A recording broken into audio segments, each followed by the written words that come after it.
અને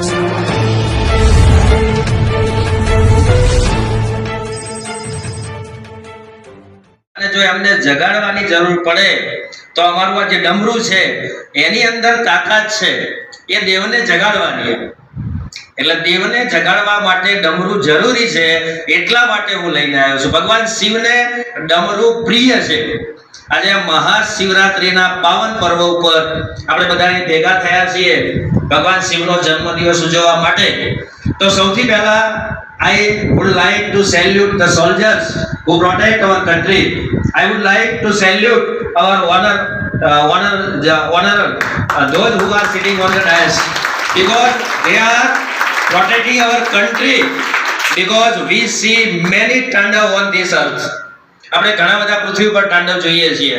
અત્યારે ભગવાન શિવની જ્યારે મારે વાત કરવી છે ત્યારે હું ખાલી બે શબ્દો જ હું કહેવા માંગીશ કે એક ધતુરો, તો that means it is a symbol of poison, I think. તો પોઈઝન છે ને આપણે પીતા શીખવાનું છે. દુનિયાની અંદર છે ને હર રસ્તા ઉપર પોઈઝન છે. એમનું બીજું નામ છે નીલકંઠ. તો એમના નીલ જે છે ને એમનો કંઠ છે, એમાં એમણે પોઈઝનને કંટ્રોલ કર્યું છે. ત્રીજી વસ્તુ છે કે એમનું શિવલિંગ છે એ બરફમાંથી બનેલું છે, અને જે શિવલિંગ બરફમાંથી બનેલું છે એ આપણને શીખવાડે છે કે we have to keep hour mental peace. આપણે એક માનસિક શાંતિ રાખવાની છે, બરફ જેવા શાંત રહેવાનું છે.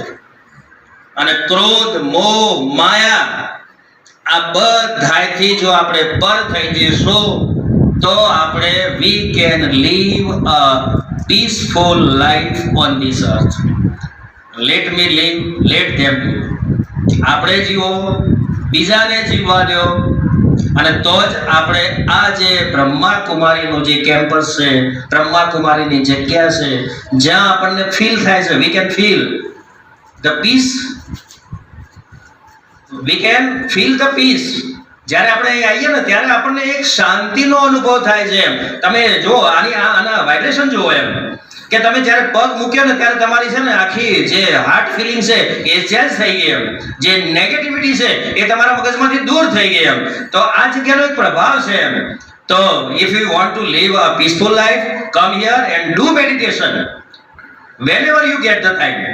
જ્યારે આપણને સમય મળે ત્યારે આવો અને મેડિટેશન કરો તો ભગવાન શિવ ખુશ થશે, શાંતિ સવાશે.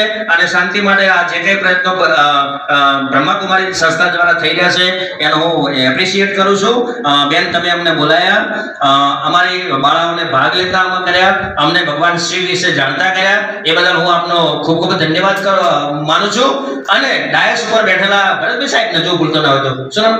સામળભાઈ સાહેબ, મારે બીજી એક આપણે વાત કરવી છે કે અમારે ત્યાં કસ્તુરબા એક વિદ્યાલય ચાલે છે સામે, અને એની બાળાઓ મારે ત્યાં અભ્યાસ કરવા આવે છે 9 થી 12 ની એમ. હવે એમાંથી ઘણી બધી બાળાઓ એવી છે કે જેમને જો